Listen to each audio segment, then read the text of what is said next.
I think I want to talk about Giant Bomb because this has been the craziest shit imaginable.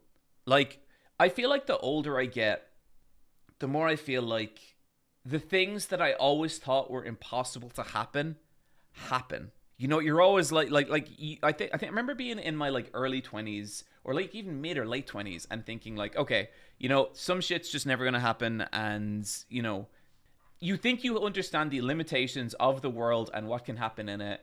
And the older I got, the more I saw shit like CM Punk come back to wrestling, a Garrow Mark of the Wolves games, which is unfortunately bombed, sequel, and the Giant Bomb shit might just surpass all that. It's been fucking crazy. It is, especially like kind of being Giant Bomb adjacent. It's been really insane. Real quick, chat. How many of you actually know what I'm talking about? Like, how many of you are familiar with the Giant Bomb story? I understand Giant Bomb is like a phoenix; it always comes back. As Vinny Caravella put it, it's more like a haunted website. Never. Okay, look, we're gonna take this from the beginning because I think I just wanna talk about Giant Bomb, and I this has consumed so much of my brain for the last 2 months. Well, the last month or so. Okay, Giant Bomb is a website about video games, and it started when its founder, Jeff Gersman, who used to work for GameSpot. The story goes that Jeff Gersman reviewed Kane and Lynch, which is this old ass PS3 game. So basically, Jeff Gersman, who is a video games journalist, gave Kane and Lynch a negative review. Now, there was a problem here because what that meant, this is the review he wrote, and I'm not going to read the whole thing, but the gist of it is the good, interesting multiplayer mode. You'll see a variety of different scenery as you play, which really... The bad, artificial intelligence is quite lacking. Weapons don't feel right. Characters and storyline do everything in their power to drive you away from the game. No online co-op. He gave it a 6 out of 10 fair. But now the thing is, with GameSpot, this was really the era of GameSpot where like they gave everything an 8 out of 10. So the rating scale wasn't really from 1 to 10. The rating scale was like 5 to 9, and like no one ever got that. So this was quite a negative review. And the way Jeff Gersman tells the story is that he was essentially in the break room, and someone from like ad sales approached him and asked him about his Kane and Lynch review, and said just like it, and it sounded like kind of nonchalant, like just kind of, I saw you gave Kane and Lynch a 6 or something like that, and he was like, "Yep."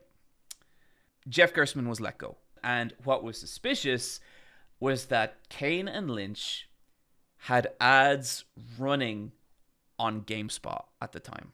And so, like, I don't think this was ever expressly stated by anyone, including Gersman, but essentially what happened, or what seems like happened, is he got let go for giving a game that was running ads on his gaming website a negative review.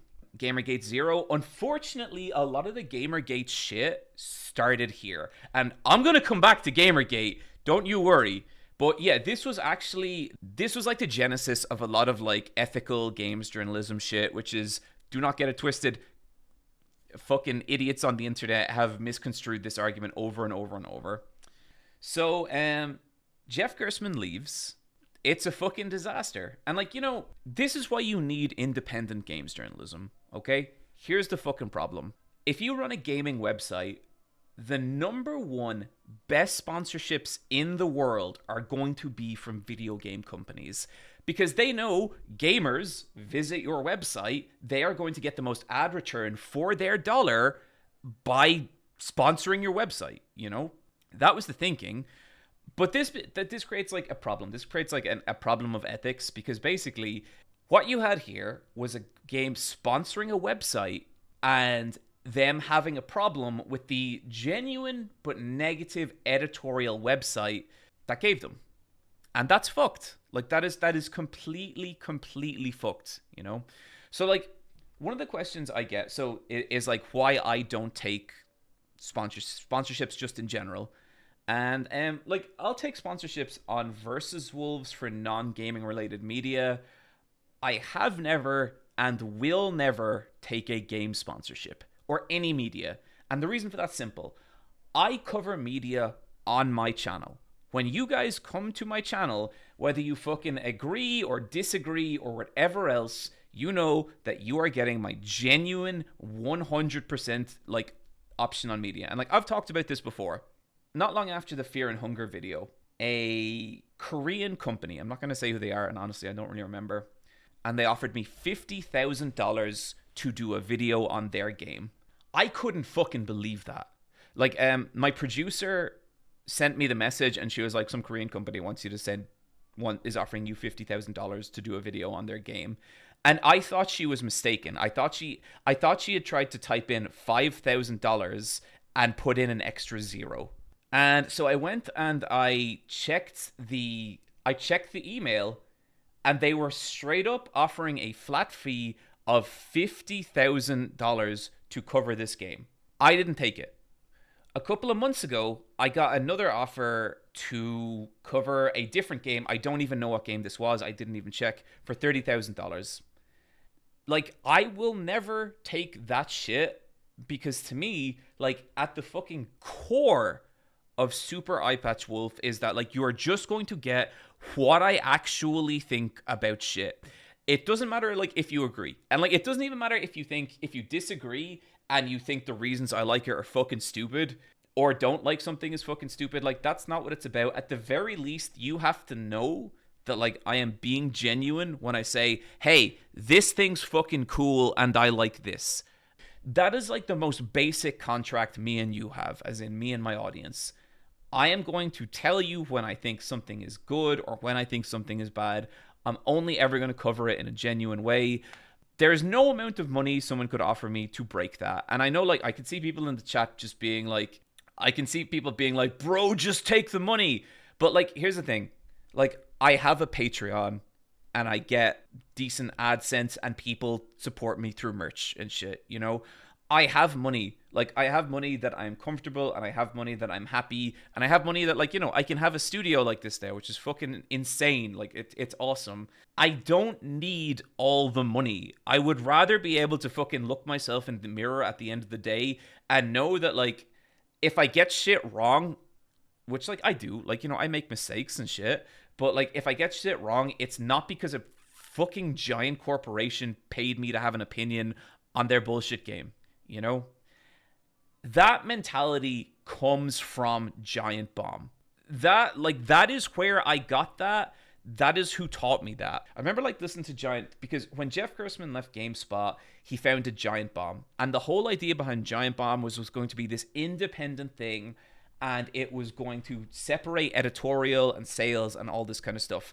I remember them telling this story before about how when they were reviewing Assassin's Creed, Ubisoft sent them a pizza. Ubisoft sent them a pizza when they were reviewing it because Ubisoft could see that the Giant Bomb account were playing Assassin's Creed. They did not eat that pizza because they took that as, like, a kind of ethically weird, because it's like, you know, it's kind of like, do you want...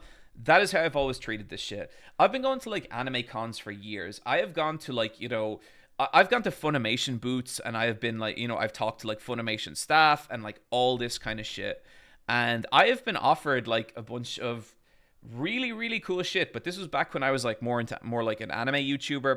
I wouldn't take anything they offered me. They offered me these giant fucking, like, gift bags. I wouldn't take it because it's like, no, I like, I'll chat to you guys and you guys seem great and, like, this is awesome. I'm not going to take anything you give me because this shit is serious to me. Like, I don't want a relationship with you. Like, if you guys want to go for a beer, I'll go for a beer with you. I don't want there to be any strings attached to this relationship. If you guys fuck up, I'm going to make a video about how you fucked up. If you guys do something good, I'm going to make a video about how you do something good. That's it. I've turned down trips from Funimation. Funimation offered, no, it wasn't Funimation. I can't remember who it was. Someone else offered to fly me out to New York. And I like, didn't take it because it was a company whose, like, shit I had reviewed before. That has always been my mentality. That has been my mentality for 100% of running Super Eyepatch Wolf. You know, we get crazy fucking offers, like, insane. Like, we've gotten offers that that are more money than the average person makes in a year for shit that I would never do, and I don't do it because I don't want to. That is Giant Bomb. Like that is Giant Bomb. That has kind of always been Giant Bomb. They have all, and like that was what the company was kind of founded on. Now listen, shit happens, stuff gets complicated. Running a business is extremely hard. I know that. At some point, Giant Bomb sells to, is it CBS? Yep, they're purchased by CBS in 2012. Yeah, the website was acquired by CBS, which is, I believe, a part of CNET. Originally they were a part of Whiskey Media, then CBS, and then Red Ventures, and then Fandom. So that created a problem, and this is a problem that's been felt universally by gaming websites, okay? The problem with gaming websites is that they tend to make closer to hundreds of thousands of dollars as opposed to millions of dollars. The problem with gaming websites is like they are not massive revenue generators by themselves. And so shit like sponsored streams, shit like all that stuff matters. And just to say, I also want to say as well, I understand that there are a lot of YouTubers and there are a lot of streamers who take sponsorships and are sponsored by games. I have friends who do that, I don't have a problem with that. I genuinely don't. I think everyone has to find their own way with this shit. And like, I'm never going to hold it against anyone for trying to make ends meet because everyone is in a completely different circumstance. But it's just not what I wanted Super Eyepatch Wolf to be or any shit I do online. So just to get that out there. Yeah, the problem then is like a corporation is always going to be looking for its return. It's always going to be looking for exponential growth, which means that you grow year on year on year on year on year, and you just keep growing and growing and growing and growing and growing. And that is very difficult in games journalism. And especially when you look at when Giant Bomb started, it was like, 2000, like I think it was maybe 2009-ish. And that was like kind of pre a lot of the more like hardcore influencer culture. But then like you had YouTubers who are now becoming like this whole other thing and getting these massive, massive audiences. And all of a sudden, like a lot of the dollars fall out of like corporate gaming websites. And so Giant Bomb gets sold and sold and sold again. And each time they have to make a case for why they exist. They have to make a case for like, what is the point of all this? They didn't take sponsors, didn't make money, needed to sell to corporate. You can't win this. Exactly. Like it's, at some point, independent games journalism just cannot function in a corporate landscape. It just doesn't work, and it fucking sucks. Like it really does. You've seen that with Polygon, you've seen that with 1UP, you've seen that with all these gaming websites that are just gone, that just disappeared. You've seen it like with what happened at Vice. And like I've listened to a bunch of podcasts from all the guys. So when you're part of a corporation, what a corporation will always kind of want from you is just more all the time. I used to work at an animation studio, and I always remember the moment where I was like, I need to get the fuck out of here. It was when our team lead stood in front of us and he talked about like kind of how behind we were, because we were comp, which is like at the very end of production. So any problem up the pipeline has a cascading effect down on you. And he basically said, listen, I can't ask you guys to do overtime. And he kind of went like that. The thing there is like, this was not paid overtime. He was asking us to work like for free, At that time, I had started doing YouTube. And I was having the fucking time of my life. I remember I would wake up at like 6 a.m. every day and I'd work for 2 hours. Then I'd go to work. Then I would come home and I would work for another 2 hours on videos. And then I just work all the weekend because I loved it, So when that started to happen, some of my coworkers, and these were like people that I liked, they started to get kind of shitty with me. And they were like, you don't ever do any overtime, which means that there's more work for the rest of us. And I was like, my fucking dudes, they're not paying us. Like, I'm not, like, I lose money by working for this company that, like, isn't fucking paying me overtime, you know? But like, you run into that shit with a lot of corporate culture. It's like, you know, it has this weird, insidious way of turning people against each other. And like, I was listening to Nextlander, their Ramblecast, and Vinny Caravella was telling all these stories about being owned by corporations and stuff like him being with the company X number of years and asking for a raise. And the replies he would get back would be like, sorry, there's no, like, in the drop down menu on the Excel spreadsheet, you're already earning the most you can earn. And that was the conversation, you know?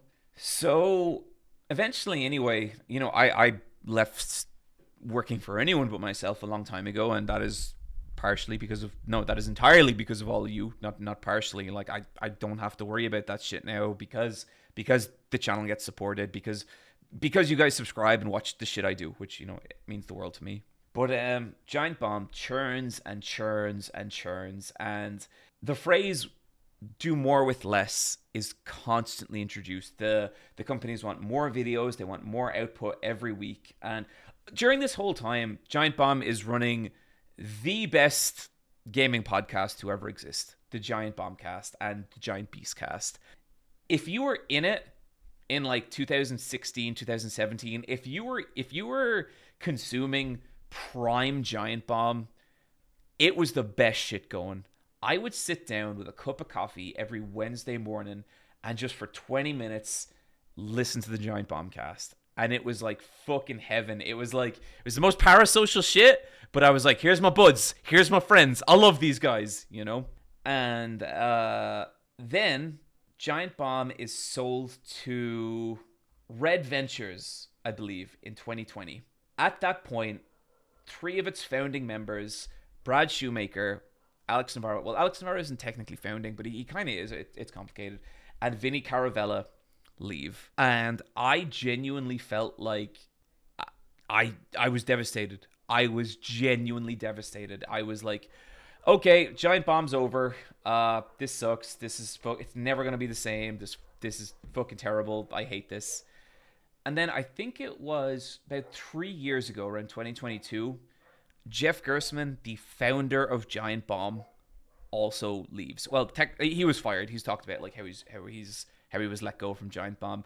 Don't know the reasons he was fired. Don't particularly want to know. It's just like, that shit's always weird. And so at that point, Giant Bomb has been fully Ship of Theseus. It's been like, all the original members are gone, new members are here.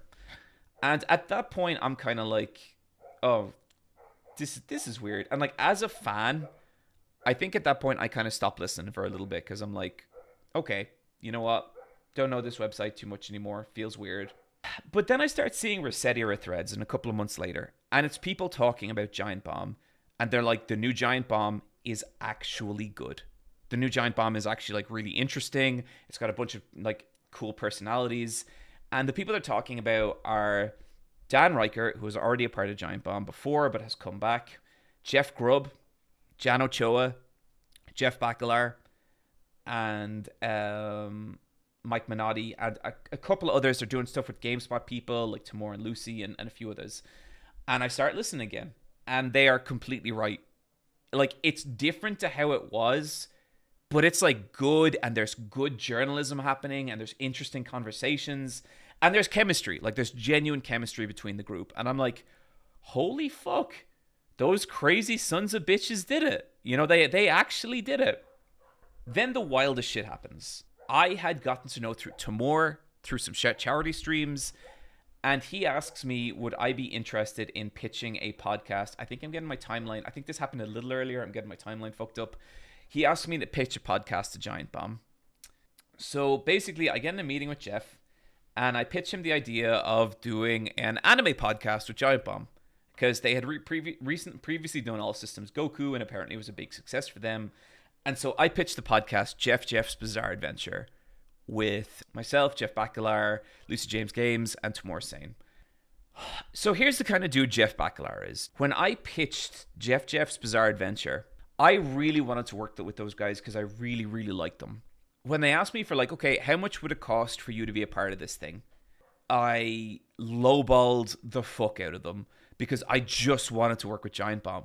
I didn't care for how much. Like, it didn't bother me. And so I give that number to Jeff, and he goes, okay, let me see if I can make that work. And he comes back to me a couple of weeks later, and he has raised my price by 150%. He knew I was lowballing it. He knew I was lowballing him. And for no other reason other than that he's a decent fucking dude, he raised the price of that. I would work there for free. I know. That's kind of how I felt about it as well. And since then, Jeff has always been the best. Like he has always treated me so incredibly well. He has always been so good to me. And like, you know, I've seen a lot of people on the internet say like, oh, Jeff seems great. Jeff seems like the glue that kind of held the podcast together, like all this, or held the website together, all this shit. People have no fucking idea how true that is.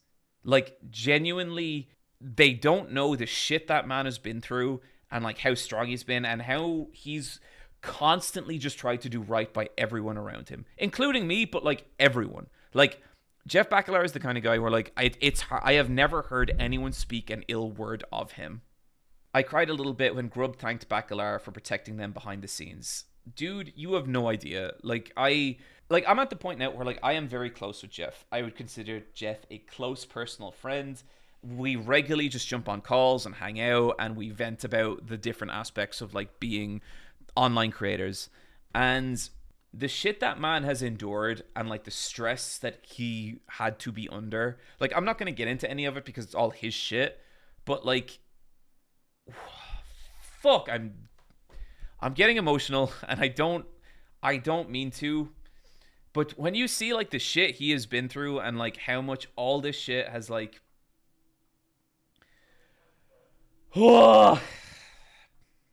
people always make fun of me for crying on the internet, but I don't actually cry that much, but I am crying a little bit now. But like he has been through so much shit, and like in a way that people have no idea. Like, you know, it's just trust me on that. So anyway, me and Jeff became very close. Me, Lucy, and Tamor became very close. Like I know I make fun of Jeff a lot on the Jeff's podcast. I love that dude. I absolutely fucking, he is the best. So then I meet Jeff for a lunch in New York, and it was like the sickest lunch, and I just immediately like was like, it was immediate. It was just like, I fucking love this guy, okay? Then I don't see him for another couple of years. But then Jeff calls me up and he tells me that PAX East is happening and that they're going to bring me in as a guest. And I'm so fucking delighted because I've never met Tam. Never met Lucy. There's all these people I've never got to hang out with at Giant Bomb. And at this point, we've been doing Jeff's for 3 years. 3 years. I'm fucking psyched. I'm so pumped, and I can't believe it. And so, I'm talking to Jeff in the weeks coming up, and I can tell that like something is really eating at him. And he's kind of alluding to some stuff, but like we haven't jumped on a call in a while. And so eventually we jump on a call, and there's a lot of shit I don't want to say here because like it's not my shit to say. And a lot of it's to do with fandom, and I still know people and still care about people who work in fandom.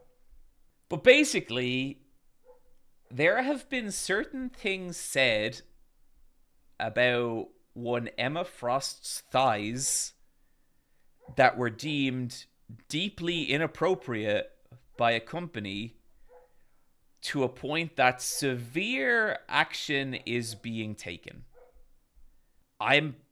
It's ridiculous. It doesn't make any fucking sense at all. This is the whole brand safe drama. And it's like, first of all, I don't want to talk shit about fandom because again, just look, it's not going to help anyone I care about, and there's people I know and still care about who work at fandom. I'm not going to talk about shit at fandom. I did not feel good about that fucking company for all this, That was difficult. That was really difficult. And at one point, Jeff kind of says to me, like, shit could go really wrong here. And I am not 100% sure that PAX is happening. Like, as in for us. This is a week and a half away from PAX. And I'm like, oh my God. I don't want to bother Jeff or any of the guys too much because I know that like shit is complicated and I am small potatoes in all this. At the end of the day, I run a moderately popular anime podcast on Giant Bomb or co-host a moderately I do not matter in all this. I am not what's important. And at some point that Saturday, with PAX coming the following week, it gets back to me that Jeff Bakalar is no longer at Giant Bomb, is no longer at Fandom.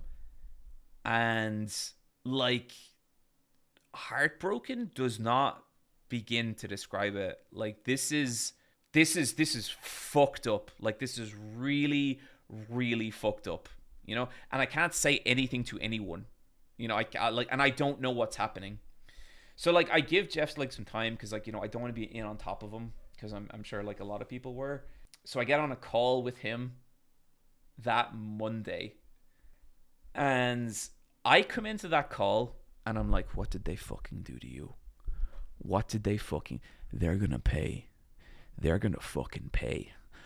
I've got H-Bomb here and we're fucking taking them down. And Jeff tells me that might not be necessary. And I'm like, what? And he tells me that there is a path through all this. There is an option on the table where it looks like him and Jeff Grubb could become the owners of Giant Bomb. In other words, after not being independent, after being corporately owned for like 13, 14 years, Giant Bomb might be going independent again. My fucking brain swims. It is insane. I am completely bamboozled. I do not know what the fuck is happening. I do not understand how a Jeff being let go from a gaming company results in an independent gaming website, Giant Bomb. Again, the past is literally repeating. It's bizarre, but shit is completely chaotic. When I woke up that Monday, I didn't know if I was getting on a plane to PAX Friday. He tells me to come. He tells me if shit falls through, we can commiserate. If shit goes well, we can celebrate. They signed the Giant Bomb contract like at PAX during the Jeff's panel, is what Grubb told me. They are now completely independent. Again, Giant Bomb is employee owned. When you turn on Giant Bomb, when you look at a Giant Bomb video, that gaming website is owned by the people you see. And it's the craziest fucking thing. Like, I'm still getting my head around it. And like, it's wild for me personally because like Jeff like thanked me at the PAX panel where they announced all this was happening or shouted me out. And it's like, that's bizarre. Like, I can't believe I am a tiny, tiny part of all this. It's the most fucking metal shit. It's the most punk rock shit. It is the most fucking hooray the worker shit. Like, it's unbelievable. So listen, I said I was going to get back to Gamergate. Here it is, right? A lot of fucking people were taken in by the Gamergate bollocks back then. There was a lot of fucking ethical journalism, blah, blah, whatever the fuck. If any of you were taken in by that shit at a more vulnerable, younger age, if you want independent games journalism, Giant Bomb is basically your best bet right now. There's a few other shit that's like Remap Radio. There's Spawn on Me. There's Kind of Funny. There is stuff, but like Giant Bomb has always been at the heart of this. If you watch me, if you like what I do, there's a really high chance you will give a shit about what Giant Bomb does. And look, Aftermath is another one. Like, Nextlander are fantastic. Jeff Gerstmann has his own podcast now. Like, we're at the point now where if we want like an ethical gaming landscape, like if we want more than just sponsored streamers and like, Ubisoft led press junkets, like, this is the shit we have to throw our weight behind now. Like, it is so rare in games media that the good guys win. The good guys actually fucking won here. and we have to support them. Like, this is literally a flashpoint for everything moving forward. And like, Jan Ochoa, Jeff Grubb, Mike Minotti, Dan Riker. I've met all those guys except Minotti, who I'm sure is lovely. They are all so stand-up and so fucking great. They are funny, they are entertaining, they are all insightful in their own way. And like, games media needs them. Support Giant Bomb, giantbomb.com/join, I believe. And as for Jeff Bakalar, look, he is genuinely like just one of my dearest friends at this point. Everything you read about that guy is true. Everything everyone has been saying on the Giant Bomb subreddit about Jeff Bakalar is true. He is that dude. He is that guy. He fucking like paid parts of his soul to protect everyone else on that team. And the fact that, like, you know, he is now a co-owner of Giant Bomb, there is no one more deserving on this planet than that guy. Jeff Bakalar he's opened doors for me into opportunities that are fucking incredible and amazing in ways that, like, I can't talk about. Yeah, later this year, I'm going to talk about them, and you're going to know what I'm talking about, but I can't talk about it yet. So, that is my Giant Bomb rant, everyone. That is everything about Giant Bomb. Thank you. Jeff Bakalar is a silent protector, a dark knight, guys. In ways that you will never know. Yes, he's the dark knight of Giant Bomb. Jeff Bakalar ate my dog. Look, after what Jeff Bakalar has done for games media, who are we to judge if he eats a couple of dogs? Okay? Who are we to judge? But yeah, that has been the majority of what I've been thinking about for the last 2 weeks. Oh, man.